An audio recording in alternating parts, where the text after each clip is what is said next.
আচ্ছা দেখো, আসসালামু আলাইকুম। আর কথা না বলি, এবার আজকে আমরা এই অধ্যায়টা শেষ করব। হ্যাঁ, দেখো, মালভেসির শনাক্তকারী বৈশিষ্ট্য খুবই গুরুত্বপূর্ণ। বোর্ড পরীক্ষায় অনেকবার আসছে। দেখো, রাজশাহী বোর্ড 22 সাল গয়ের জন্য, তারপরে ঢাকা বোর্ড 21 সাল, পেজ হলো 255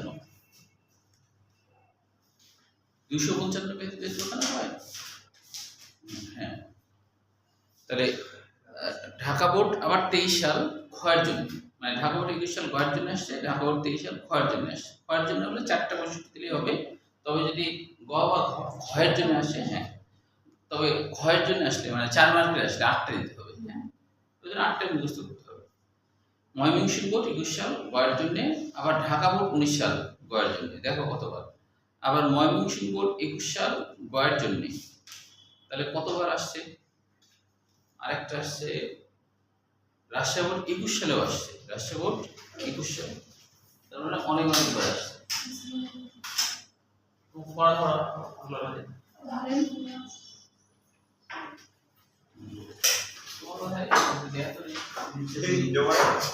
Esto এখন হবে স্যার।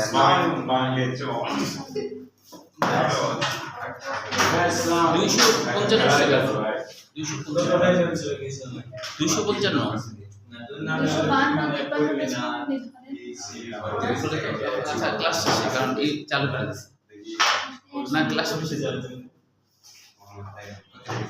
শরতের বৈশিষ্ট্য বের করো। 255, এই যে 255 বের করো।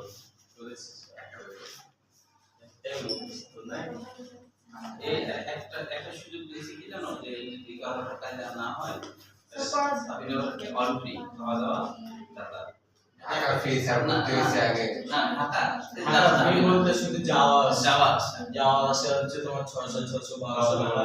এইটা ফ্রি। আর টিকিট খাওয়া দাওয়া এগুলো ফ্রি। খাওয়া দাওয়া আর সামনে দিকে সবাই কি মুনা খাওয়া কি গরু আচ্ছা দেখো, কাণ্ড সাধারণত নলাকার হয়, মধ্যপর্ব ফাঁপা হয়। তো মনে রাখতে হবে পৈশিক গোত্র কি? একবীজপত্রী উদ্ভিদ, তাই না? পৈশিক গোত্র হলো একবীজপত্রী উদ্ভিদ।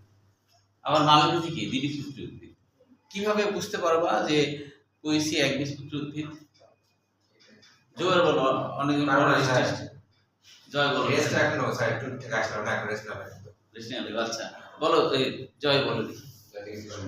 ঠিক আছে ভাই, নিশাদ তা আসে না, আমি তো স্যার টু থেকে আসছি। বলো তাহলে কি বলো?